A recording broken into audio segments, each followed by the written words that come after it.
여러분 안녕하십니까? 계속해서 원주에서 전해드립니다. 의료계 집단 휴진을 하루 앞두고 원주권 병원의 휴진 신고는 미미한 것으로 나타났습니다. 원주는 243곳의 병 의원 중 7곳, 평창은 14곳의 병 의원 중 2곳이 휴진 신고를 마쳤고 영월에선 한 곳도 신고를 하지 않았습니다.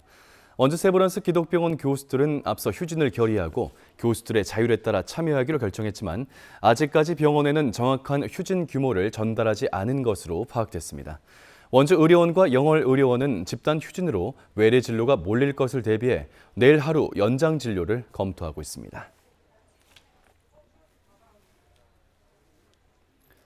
강원도가 의료계 집단 휴진에 대비해 비상 진료 대책을 마련했습니다. 강원도는 개원이 휴진율이 30%를 넘어가면 원주 의료원 등 공공의료기관의 평일 진료를 오후 8시까지로 연장하고 개원이 휴진율이 50%를 넘기면 연장 진료 시간을 확대합니다. 이와 별개로 보건소와 보건지소는 휴진율이 30% 미만이어도 평일 진료 시간을 오후 8시까지로 확대하고 30% 넘으면 오후 9시까지, 50%가 넘으면 주말에도 오전 진료를 합니다. 강원도는 도내 병원 휴진 신고 비율을 4% 수준으로 파악하고 지난 10일 모든 의원급 의료기관 807곳에 진료 명령을 내렸습니다. 오늘 오후 2시 35분쯤 원주시 반곡동의 한 아파트 지하주차장에서 불이 나 10분 만에 꺼졌습니다. 이 불로 인한 인명피해는 없었지만 아파트 입주민 일부가 대피했고 진화 작업과 연기를 빼는 작업 때문에 출입과 통행이 제한됐습니다. 소방당국은 지하주차장에 있던 차에서 불이 시작된 것으로 보고 정확한 화재 원인을 조사하고 있습니다. 유사시 통합 방위태세를 점검하는 2024 화랑훈련이 오늘부터 5일 동안 강원 전역에서 실시됩니다. 강원도와 각 시군, 육군 2군단은 원주, 횡성, 평창, 충천, 정선 등 강원도 전역에서 전시 상황 발생 시 대응 절차를 훈련하고 자치단체와 군부대, 경찰, 소방당국의 합동 작전 수행 체계를 구축합니다. 오늘자로 원주를 비롯한 18개 시군청사에는 방위지원본부가 설치돼 공무원과 군, 경, 소방요원이 배치됩니다. 당국은 15,000여 명의 인력과 장비 이동 그리고 연막탄 사용이 있을 수 있다며 도민들의 협조를 당부했습니다.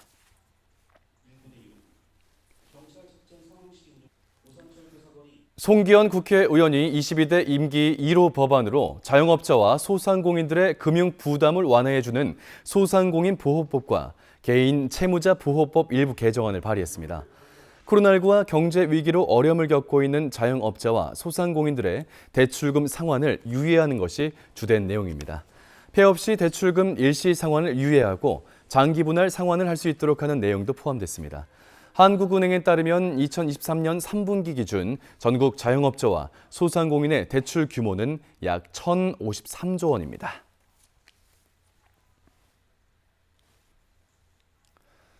평창과 원주에 이어 횡성군도 총기를 사용한 민물 가마우지 포획을 실시합니다. 횡성군은 7월 15일까지 지역의 민물 가마우지 집단 서식지로 파악된 갑천면 횡성호와 우천면 안흥면 낚시터에 유해동물 피해 방지단의 총기 포획을 허가했습니다.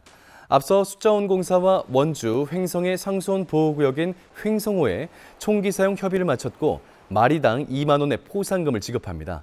앞서 지난 3월 강원특별자치도는 민물 가마우지를 유해 야생동물을 지정하고 시장, 군수의 허가에 따라 총기 포획도 가능토록 했습니다.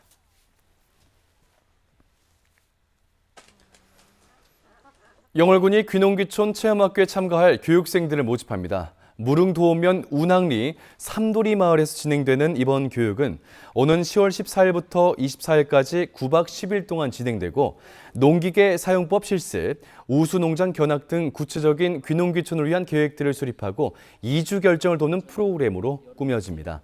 모두 30명을 선발할 예정이고 신청은 영월군 농업기술센터 홈페이지에서 신청서를 내려받아 이메일로 접수하면 됩니다.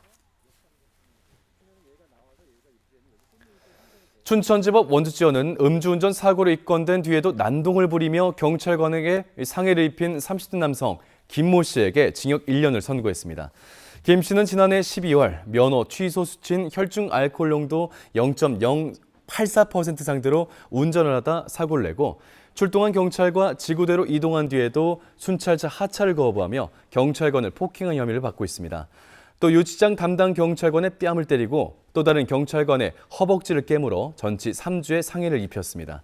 재판부는 김 씨가 정당한 공권력 행사를 방해하고 피해자들로부터 용서받지 못했을 뿐 아니라 동종 전력도 있는 만큼 엄벌이 불가피하다고 판시했습니다. 뉴스를 마칩니다. 고맙습니다.